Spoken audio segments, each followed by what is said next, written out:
que muchos adolescentes pensamos, pero que no muchas veces la preguntamos. ¿Qué pasa realmente en el cerebro de un adolescente? Es una etapa de cambio cerebral muy intenso. Entonces, ¿eso significa que cuando nosotros hacemos tonterías no tenemos culpa, sino que es nuestro cerebro?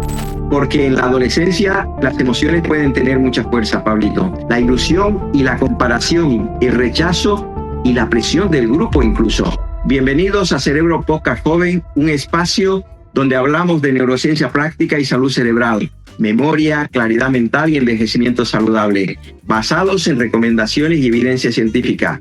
Hoy tenemos un episodio muy especial. No voy a entrevistar a un experto, hoy voy a hablar con mi hijo de 16 años. Él está en plena adolescencia, le gusta el deporte y tiene muchísimas ilusiones. Y tengo ese privilegio de que me va a entrevistar. Papá, hoy te quiero hacer una pregunta que muchos adolescentes pensamos, pero que no muchas veces la preguntamos. Perfecto, Pablito. Y yo intentaré responder como neurólogo, como neurofisiólogo clínico, pero también como tu papá. Y si hay algo que no lo sé, también te lo diré. Vale, quería preguntarte qué pasa realmente en el cerebro de un adolescente. Cuando muchas veces los padres nos decís que estamos en plena edad del pavo, ¿a qué os referís? Porque supongo que hay algo más. Sí, hay bastante más. La adolescencia no es una etapa absurda, Pablito. Es una etapa de cambio cerebral muy intenso. El cerebro adolescente está reorganizándose constantemente. Algunas zonas relacionadas con la emoción, la recompensa, la búsqueda de novedad y la intensidad maduran antes. En cambio, las zonas que ayudan a planificar, frenar el impulso, calcular consecuencias y regular nuestras emociones terminan de madurar más tarde. Por eso un adolescente puede ser inteligente y aún así tomar decisiones impulsivas. No es falta de capacidad. Muchas veces es cansancio, falta de sueño, presión social o ausencia de una estrategia para suavizar determinados momentos. Lo que tenemos que tener claro es que un adolescente tiene un cerebro potente, sensible y todavía en construcción, y eso lo tenemos que aprender a comprender. Entonces, ¿eso significa que cuando nosotros hacemos tonterías no tenemos culpa, sino que es nuestro cerebro? No, Pablito. Y esto es importante. Entender el cerebro no significa justificarlo todo, significa saber que hay que entrenar. Si sabes que tu cerebro tiende a buscar recompensa rápida, tienes que aprender a poner barreras inteligentes, rutinas claras, deporte, sueño, horarios y objetivos concretos. La biología explica el comportamiento, pero no elimina la responsabilidad, Pablito. Tengo yo otra pregunta, y es ¿por qué a veces los adolescentes nos enfadamos rápido, contestamos mal o hacemos algo y luego pensamos ¿por qué he hecho esto? Porque en la adolescencia las emociones pueden tener mucha fuerza, Pablito. No es teatro. Muchas veces se vive todo con más intensidad: la vergüenza, la rabia, la ilusión y la comparación, el rechazo y la presión del grupo incluso. Cuando una emoción sube muy rápido, el cerebro puede priorizar la reacción antes que la reflexión, Pablo. Eso también les pasa a los adultos, pero en la adolescencia puede ser más frecuente porque el sistema de autocontrol todavía se está entrenando, todavía está en proceso de maduración, Pablito. Entonces, ¿qué podemos hacer nosotros cuando estamos en ese momento a punto de explotar? Mira, te voy a enseñar algunos trucos. 3 pasos útiles. Primero, detectar la señal corporal. ¿Cómo la podemos detectar? Tenemos sensación de calor, tensión, ganas de contestar. Segundo paso, hacer una pausa breve, respirar, callar unos segundos, salir de esa situación si hace falta. Has escuchado a veces que dice que tienes que contar hasta 10, ¿no? Si tienes que contar hasta 50, hasta 100 o hasta 1000, cuenta. Tercer paso, responder más tarde. Si tú te pones a contar, a respirar, cuando tu cerebro racional vuelva a tener ese espacio, tienes que volver puedes responder y vas a responder con más asertividad. A veces un adolescente necesita aprender a poner una pausa entre la emoción y la respuesta, Pablito. Vale, gracias. Ahora, otra pregunta que tengo yo. ¿Por qué a los adolescentes nos cuesta tanto soltar el teléfono móvil en momentos como cuando tenemos que estudiar o tenemos que acostarnos? Porque el móvil está diseñado para captar la atención vuestra y también de los mayores, pero no es solo falta de voluntad, Pablito. Las notificaciones, los vídeos cortos, los likes, el scroll infinito que activan tu sistema de recompensa te dan novedad, estímulo rápido y sensación de gratificación inmediata.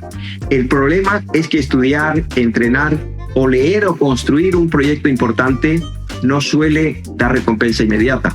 La recompensa diferida, y esa es una de las grandes batallas del cerebro adolescente y también del adulto.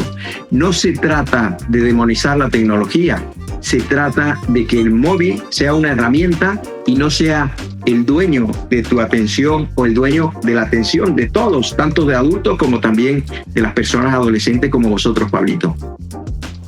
Y ahora, después de esto, te pregunto, ¿cómo podemos corregir nosotros eso? Buena estrategia de pregunta, Pablo. La solución no es decir voy a tener fuerza de voluntad. La solución es diseñar tu entorno. Estudiar con el móvil fuera de la habitación. Quitar las notificaciones. Usar bloques, por ejemplo, de 30, 40 minutos y 5 o 10 minutos de descanso. Saber qué objetivo voy a realizar. Por ejemplo, voy a revisarme este tema y en qué tiempo tengo que emplearlo. Si tienes que luchar contra el móvil cada 5 minutos, tu sistema está mal diseñado. La fuerza de voluntad, recuerda que la fuerza de voluntad se agota. Un buen sistema te protege incluso cuando tienes poca motivación, Pablito. Perfecto, muchas gracias. Ahora te quería preguntar yo otra cosa sobre dormir. ¿Dormir nos cambia tanto nuestro rendimiento?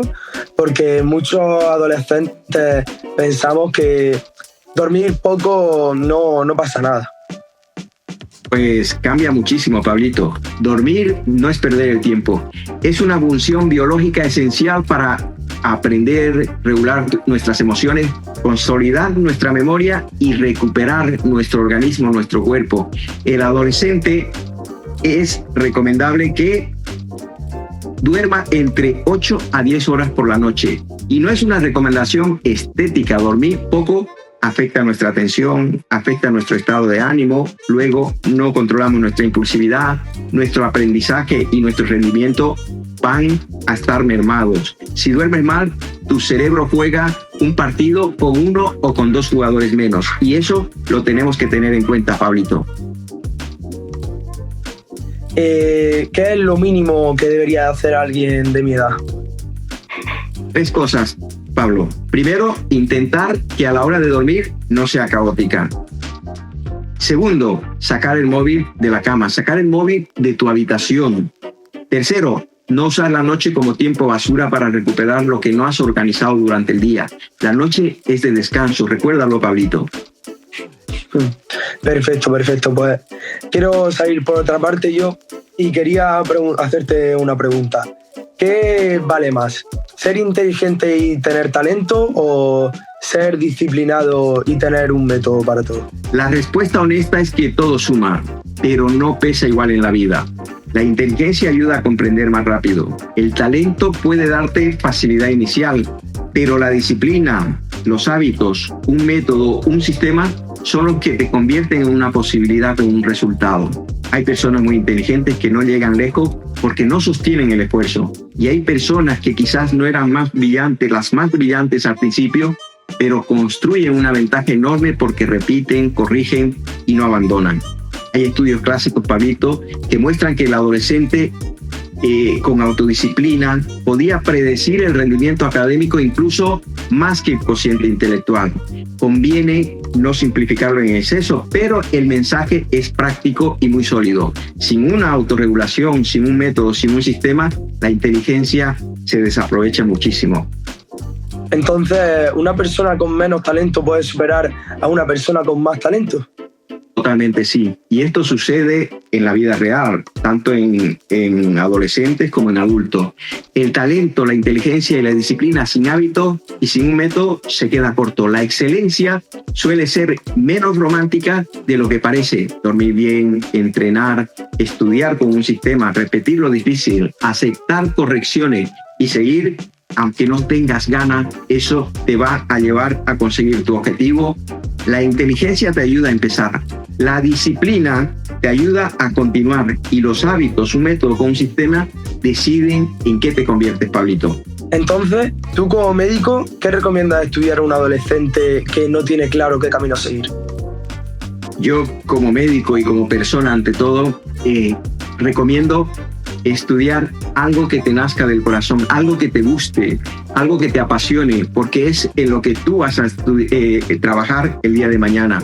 Si no te quieres sentir frustrado, tienes que hacer algo que te nazca de lo profundo, que te guste.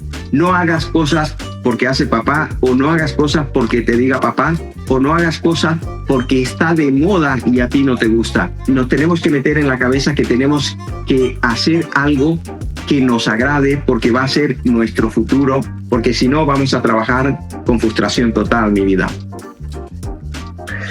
Y cuando los padres habláis a un adolescente sobre disciplina o hábitos que parecen rígidos o cómo vivir castigado, ¿cómo podemos tener esa disciplina sin agobiarnos? Muy buena pregunta, Pablito. La disciplina sana no es obsesión, no es castigarse, no es vivir sin disfrutar. La disciplina sana es tener una estructura que te acerca a la persona que quieres ser. Si quieres estudiar lo que quieras hacer deporte, mejorar en algo, necesitas un sistema, necesitas un método. No puedes depender solamente de estar motivado, eso dura poco. La motivación es, hoy tengo ganas. La disciplina, los hábitos es, esto importa y por eso lo hago incluso cuando hoy no tengo ganas. Y para hacerlo, si tenemos un método, si tenemos un sistema, nos impulsa sin sufrimiento. Recuerda que la disciplina, un hábito, un método, no te quita libertad. Bien usada, te da una libertad futura, te impulsa. Ok, y entonces quería preguntarte yo otra cosa. ¿Cómo nos influye el deporte en la vida de un adolescente? El deporte en la vida de un adolescente nos influye brutalmente. Nos influye a tener una organización, nos influye a tener calidad de vida. Eso es muy importante tenerlo metido en nuestra cabeza. Nos influye a gestionar la frustración, nos influye en trabajar en equipo. Es algo que lo veamos desde el punto que lo veamos, son puntos positivos. Entonces, quería yo, para terminar, preguntarte, si tuvieras que dar un consejo a un adolescente o a otro padre, ¿cuál darías? A un adolescente le diría, no te definas por cómo eres hoy. Tu cerebro todavía está creciendo. Tus hábitos actuales se están construyendo tu versión de futuro. No necesitas ser perfecto, eso tienes que meterlo en la cabeza. No necesitamos ser perfectos, pero sí empezar a tomarnos en serio. Y a los papis, a los padres, les diría, no confundamos acompañar con controlar. Un adolescente necesita límites, pero también necesita escucha, necesita su tiempo, necesita confianza. Necesitamos normas, pero también necesita sentirse comprendido. Y necesita que le recordemos que su futuro no se construye con discursos, sino con hábitos repetidos, con disciplina, con un método, con un sistema. Perfecto, papá. Pues muchas gracias por contestarme a todas estas preguntas. Gracias, Pablito, por acompañarnos y gracias a la audiencia por acompañarnos en Cerebro Joven Podcast. Si esta conversación os ha gustado, os ha movido, os ha transmitido algún mensaje, compártela, porque cuidar nuestro cerebro también empieza en casa y eso lo tenemos que tener en cuenta. No lo olvides, nos vemos pronto.